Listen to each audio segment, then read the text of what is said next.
Hello friends, welcome back to another video. നമ്മൾ ഇന്നൊരു chicken fried rice ആണ് ഉണ്ടാക്കാൻ പോകുന്നത്. അപ്പോൾ നിങ്ങൾ ആദ്യമായിട്ടാണ് എൻ്റെ ചാനൽ കാണുന്നതെങ്കിൽ സബ്സ്ക്രൈബ് ചെയ്യാനും ലൈക്ക് ചെയ്യാനും കമൻറ്റ് ചെയ്യാനും മറക്കരുത്. അങ്ങനെയാണെന്നുണ്ടെങ്കിൽ നമുക്ക് ചിക്കൻ ഫ്രൈഡ് റൈസ് പെട്ടെന്ന് എങ്ങനെ ഉണ്ടാക്കാമെന്ന് നോക്കാം. അപ്പോൾ ഞാൻ ചിക്കൻ ഫ്രൈഡ് റൈസിന് വേണ്ടി ഒരു 250 ഗ്രാം ചിക്കൻ ചെറുതാക്കി വെച്ചിട്ടുണ്ട്. അതിനകത്ത് കുറച്ച് കുരുമുളക്, കുറച്ച് മഞ്ഞൾപ്പൊടി, ആവശ്യത്തിനുള്ള ഉപ്പ്, ഒരു 2 ടേബിൾ സ്പൂൺ സോയാ സോസ്, എന്നിട്ട് കുറച്ച് ജിഞ്ചർ പേസ്റ്റ്, ഗാർലിക് പേസ്റ്റ് കൊണ്ട് ചേർത്ത് തിരുമ്മി ഒരു സൈഡിലേക്ക് കുറച്ച് നേരം മാറ്റി വയ്ക്കുക.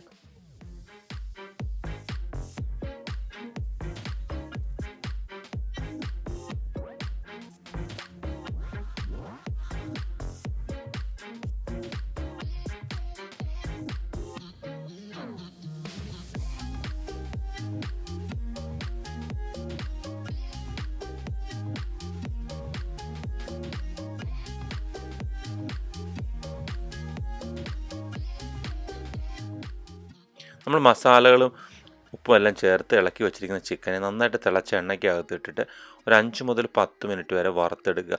വറവിൻ്റെ ഇത് നിങ്ങളുടെ ഓരോരുത്തരുടെ ഇഷ്ടമനുസരിച്ച്, എനിക്ക് ഇച്ചിരി ക്രിസ്പി ആയിട്ട് കിടക്കുന്നതാണ് ഇഷ്ടം ഫ്രൈഡ് റൈസിനകത്ത്. ഞാൻ അതുകൊണ്ട് നന്നായിട്ട് വറുത്ത് കോരി എടുക്കുന്നുണ്ട്.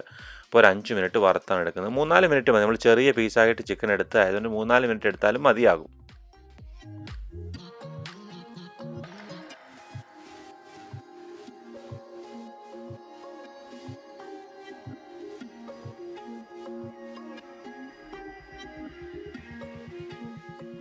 അതിനുശേഷം ഞാൻ 250 ഗ്രാം അരി ബാസ്മതി റൈസ് ഒരു 75-80% വേവിച്ചെടുക്കുന്നുണ്ട് ഇതിന് ഉപയോഗിക്കാൻ വേണ്ടി.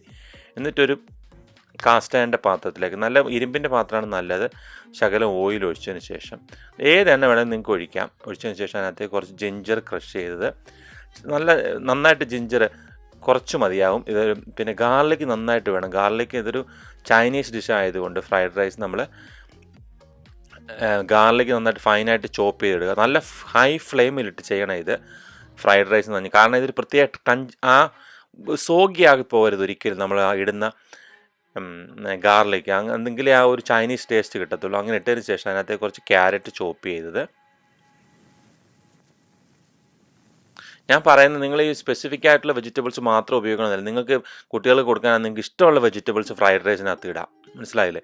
അപ്പോൾ ഞാനിവിടെ ക്യാരറ്റും കുറച്ച് ബീൻസും കുറച്ച് സ്പ്രിംഗ് ഓണിയനും മാത്രമേ ചേർക്കുന്നുള്ളൂ. നിങ്ങൾക്ക് വേറെ വെജിറ്റബിൾസ് വേണമെങ്കിലും ചേർക്കാം. സ്പെസിഫിക് ആയിട്ട് ഇപ്പം ഫ്രൈഡ് റൈസിനകത്ത് ഇത് മാത്രമേ ചേർക്കാവൂ അങ്ങനെയൊന്നുമില്ല. നിങ്ങൾക്ക് എന്ത് ടേസ്റ്റ് വന്ന വെജിറ്റബിൾസും ഫൈനലി ചോപ്പ് ചെയ്തതിനകത്ത് ഉപയോഗിക്കാം. അത് നിങ്ങളുടെ ഇഷ്ടം. എന്നിട്ട് ഇത് ഹൈ ഫ്ലെയിമിൽ ചെയ്യുന്നെങ്കിൽ മാത്രമേ അതിൻ്റെ നമ്മൾ ഉദ്ദേശിക്കുന്ന ഫ്രൈഡ് റൈസിൻ്റെ ടേസ്റ്റ് കിട്ടത്തുള്ളൂ. നമുക്ക് മാക്സിമം വീട്ടിൽ കിട്ടുന്ന ഫ്ലെയിമിൽ ചെയ്യുക. നമ്മൾ റെസ്റ്റോറൻറ്റിലൊക്കെ ആണെന്നുണ്ടെങ്കിൽ അവർ വേറെ പ്രത്യേക സൈസുള്ള സ്റ്റൗവാണ് ഉപയോഗിക്കുന്നത്. അതിന് ഇച്ചിരി ഫ്ലെയിം കൂടുതലാണ്.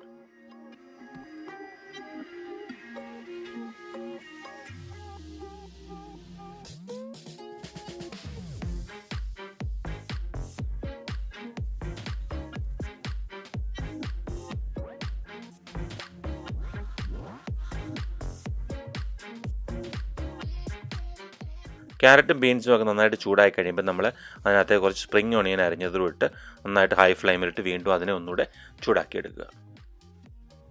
അപ്പോൾ നമ്മൾ സ്പ്രിംഗ് ഓണിയൻ്റെ ടോപ്പ് ബിറ്റാണ് ഉപയോഗിക്കുന്നത്. ബോട്ടം ബിറ്റ് നമ്മൾ വീണ്ടും ഗാർണിഷ് ചെയ്യാൻ വേണ്ടി പിന്നീട് ഉപയോഗിക്കുന്നതാണ് ഫ്രൈഡ് റൈസ് ആയതിനു ശേഷം.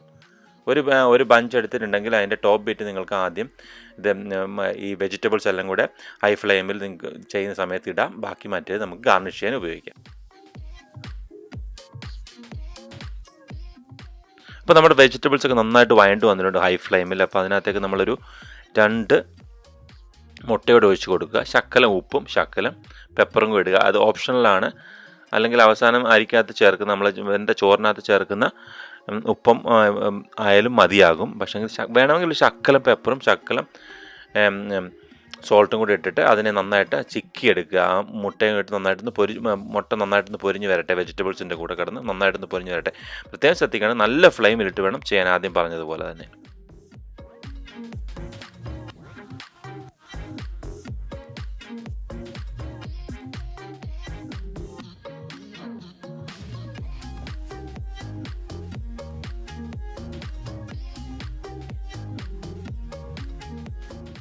ഇപ്പോൾ അതെല്ലാം കൂടെ കിടന്ന് നന്നായിട്ടൊന്ന് റോസ്റ്റായി വന്നു. അതിനകത്ത് നമ്മൾ വേവിച്ച് വെച്ചിരിക്കുന്നത് ഒരു 70 80% വേവിച്ച് വെച്ചിരിക്കുന്ന ചോറും കൂടി ഇട്ടിട്ട് നന്നായിട്ടൊന്ന് മിക്സ് ചെയ്യുക.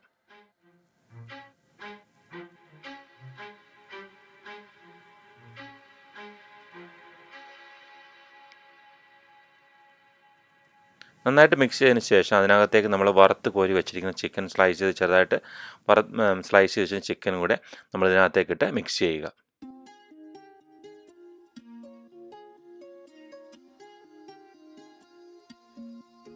അതെല്ലാം ഹൈ ഫ്ലെയിമിലിട്ട് നമ്മൾ ചെയ്യാൻ പ്രത്യേകം ശ്രദ്ധിക്കണം. റൈസൊക്കെ ഇതൊരു 1 മിനിറ്റ് 2 മിനിറ്റ് അതിൽ താഴെ ഇട്ട് ചെയ്താൽ മതിയാവും. പിന്നെ അല്ലെങ്കിൽ ചോറ് ഒരുപാടങ്ങ് ഉണങ്ങിപ്പോൾ അതിനകത്തേക്ക് ഒരു ടേബിൾ സ്പൂൺ സോയ സോസ്, പിന്നെ വേണമെങ്കിൽ ഇച്ചിരി പെപ്പർ ഇട്ട് കൊടുക്കുക. നമ്മൾ ആദ്യം പെപ്പർ ഉപയോഗിച്ചില്ലെന്നുണ്ടെങ്കിൽ എഗ്ഗും വെജിറ്റബിൾസ് എല്ലാം മിക്സ് ചെയ്യുമ്പോൾ പെപ്പർ ഉപയോഗിച്ചില്ലെങ്കിൽ വേണമെങ്കിൽ ശകലം പെപ്പറും ശകലം സോൾട്ടും കൂടെ നമുക്ക് വേണമെങ്കിൽ ഉപയോഗിക്കാം. അത് നിങ്ങളുടെ ഇഷ്ടം. നമ്മൾ ഉപയോഗിക്കുന്ന കറിയുടെ ഉപ്പിൻ്റെ പരുവവും കൂടെ നോക്കി വേണം നിങ്ങൾ ഉപയോഗിക്കാൻ. അപ്പം ഇതിൻ്റെ കൂടെ ഫ്രൈഡ് റൈസിനോട് ഏറ്റവും നല്ലത് ചില്ലി ചിക്കനോ അല്ല ചിക്കൻ്റെ ആയാലും വെറൈറ്റിയുള്ള കറികളാണ്. ഇതിൻ്റെ കൂടെ ഈ റെസിപ്പി ഞാൻ ചില്ലി ചിക്കൻ്റെയും ബാക്കി ചിക്കൻ കറിയുടെ റെസിപ്പീസൊക്കെ നമ്മൾ ബോട്ടം ബിറ്റിൽ ചേർക്കുന്നുണ്ട്. നിങ്ങൾ ആദ്യമായിട്ട് എൻ്റെ ചാനൽ കാണുന്നെങ്കിൽ ലൈക്ക് ചെയ്തും സബ്സ്ക്രൈബ് ചെയ്തും കമൻറ്റ് ചെയ്തും സപ്പോർട്ട് ചെയ്യുക. നമ്മളുടെ സ്വാദിഷ്ടമായ ചിക്കൻ ഫ്രൈഡ് റൈസ് റെഡിയാവും. ഞാൻ പ്രത്യേകം പറഞ്ഞു ഇതെല്ലാം ഹൈ ഫ്ലെയിമിലാണ്. ചൈനീസ് ഡിഷ് നമ്മൾ ഇൻഡോ ചൈനീസാണ് ഉണ്ടാക്കുന്നതെങ്കിലും അതിൻ്റെ എല്ലാം ഹൈ ഫ്ലെയിമിലിട്ട് ചെയ്യുക. Thank you for watching. Thanks very much.